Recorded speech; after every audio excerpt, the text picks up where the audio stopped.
Hey everyone, we are back this week with chapter 9 of Ichi the Witch. Going to be doing another read through and a little discussion of the chapter as I do so. If you like, please like and subscribe so you can see more of my content. Put your thoughts in the comments below and let's go.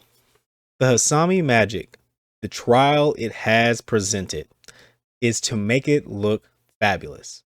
So here we have the gang here, Ichi and Discaras and their researcher pal. They're all surrounding a statue of Hisame, the magic that they encountered last chapter. It looks as oh yeah, they were tasked to give a little recap. They were tasked with stopping this magic here from hunting and hurting the villagers. It's a aggressive magic, I guess you could say.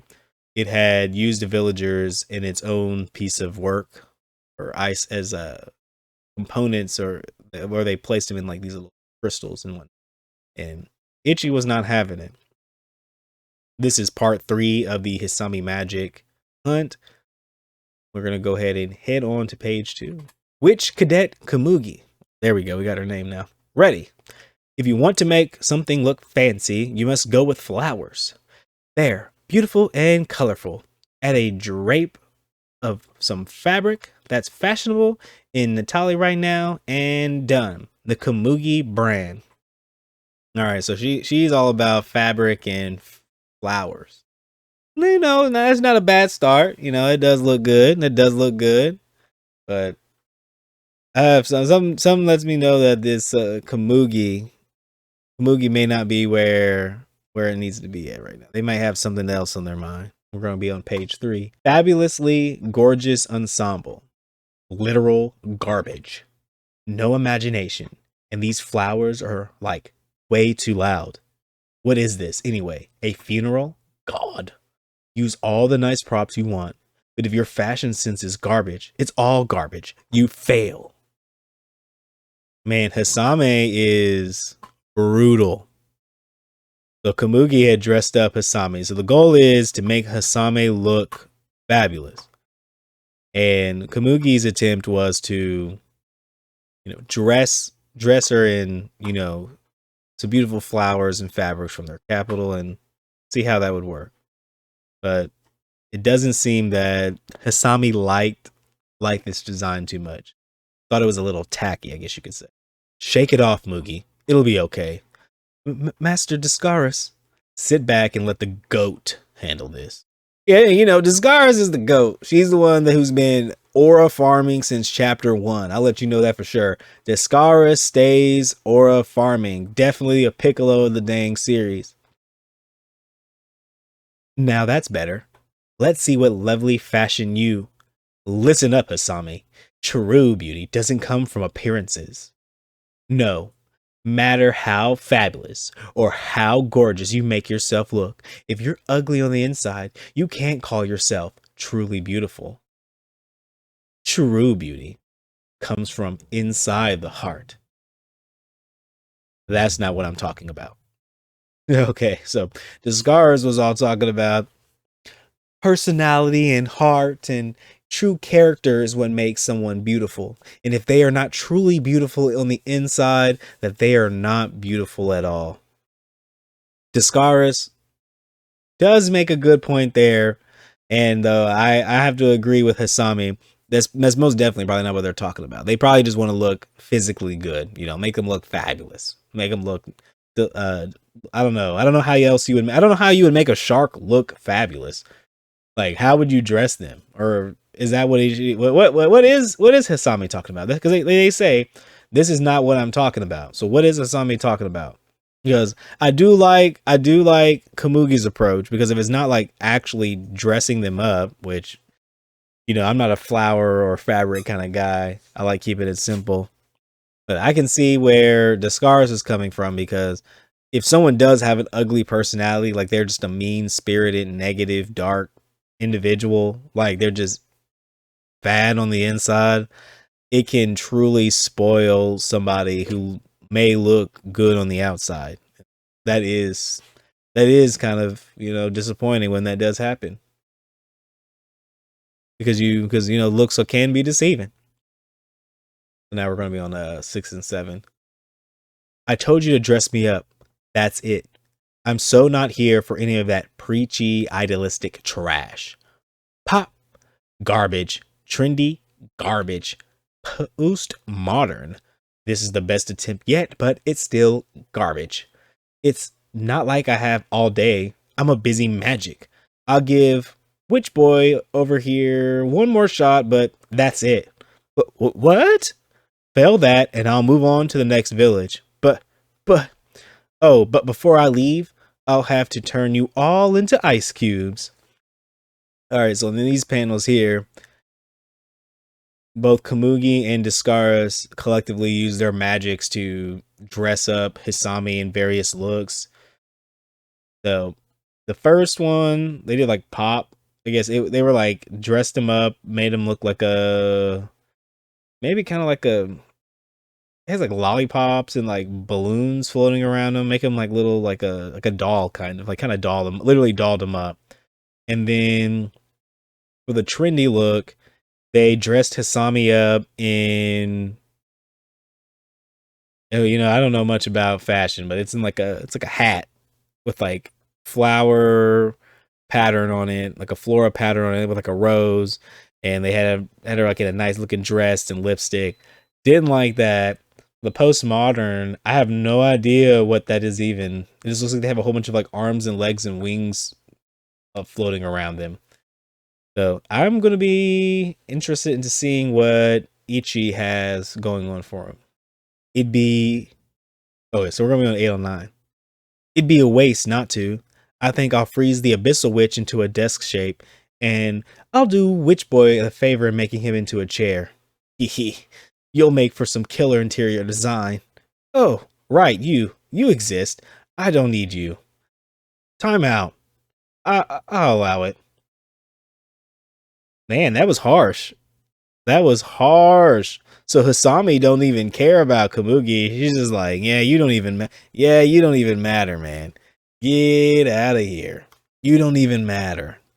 That's wild. So she is kind of basic when it comes to magic, and when compared to both Ichi and Discaris, they don't. She don't really.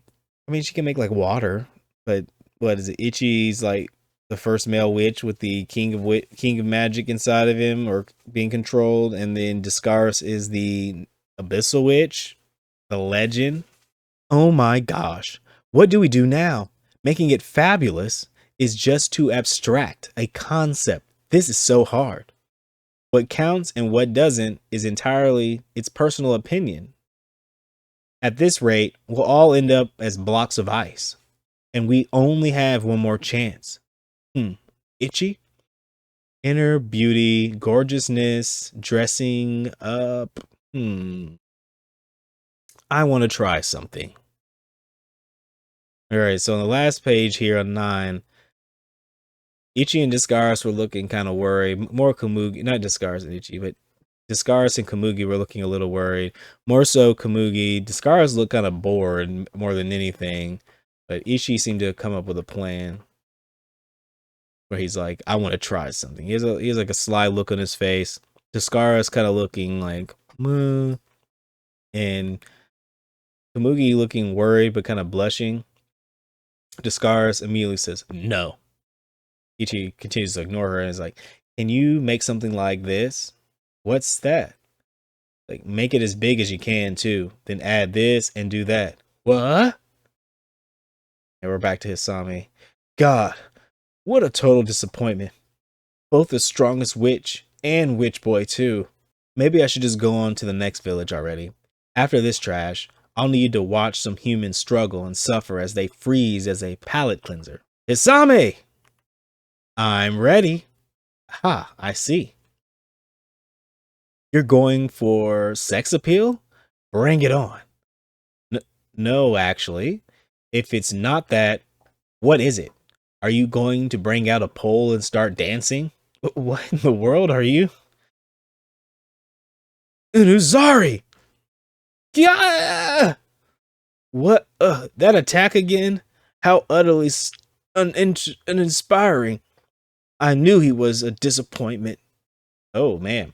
So what Ichi did was he did the lightning blast and it shocked. Okay, so let me actually go back a couple panels. So after Ichi, Kamugi, and Descaris make their way back to Hisame, Ichi is only dressed in like a loincloth. Kamugi's most definitely like barefoot. She's like still in like her overall shorts, but barefoot as well, and kind of blushing because she's looking at Ichi, who she most definitely has a crush on. Then there's, Descaris dressed up in, I guess, whatever garb that Ichi's inspiring, and just kind of focused on Hisame. So, but what he did was he used Inazari to shock her again. And while Hisame was complaining, Hisame jumped in their mouth and got eaten. So then, yeah, that's when Hisame's like, "Oh my god, and yeah, Ichi's inside of a shark. He's inside a shark. Completely wild. What in the world? No, really. What is he thinking? Inuzari. Okay, so while he's inside of Hisame, he continues shocking them. Well, then if that would hurt him as well, or if that would just do nothing. First, a little shallow cut right along the spine, then again and again, deeper and bolder every time. What? No way! You're not going to! Yeah, Ichi just stabs her, like, straight through. It's like a little paintbrush, but he's like, like that. Do the shark. Ichi style blind fish fillet. Okay, I'm not finished yet. Oh man. So Ichi is filleting Hisame. Straight up cooking old Hisame, boy. Crazy. Crazy. I like it. So I guess here, if dressing up Hisame wasn't the deal, Ichi came up with the plan of maybe dressing them up as like a meal, So if dressing them up in a style wasn't the deal, dressing them up as a meal was how it needed to be done. Now, I think that's pretty cool. I wonder where Ichi was inspired to do this, because he's a mountain guy. You know what I'm saying? He's a mountain guy. So you wouldn't think that he spent too much time filleting fish, especially sharks. So I like to get an understanding of this, but it makes him a little bit cooler to know that he's thinking way outside the box. Because I wonder how many witches would have failed to acquire Hisame if they didn't understand how to make Hisame look fabulous. Because I just wonder, because the only way he thought of this, because everyone else was thinking about dressing her up, like literally making her look fabulous, like make her look beautiful, thinking that fabulous meant beauty. But they failed to understand that what Hisame thought was beautiful maybe was being made into a delicious meal, which would be something that is completely like, it's good, it's fabulous. You know what I'm saying? Something that is like delicious, something that is amazing. Because food is something that both looks, tastes, smells. It's more than just one thing, like food is multi-layered when it's fabulous. Like if you have a truly like gourmet or truly thought out, planned out meal, it looks appealing, it smells appealing, it tastes appealing. The experience, like going to the restaurant, how it's delivered, how it's presented on the plate, everything is just fabulous, appealing, amazing. The whole experience is grand.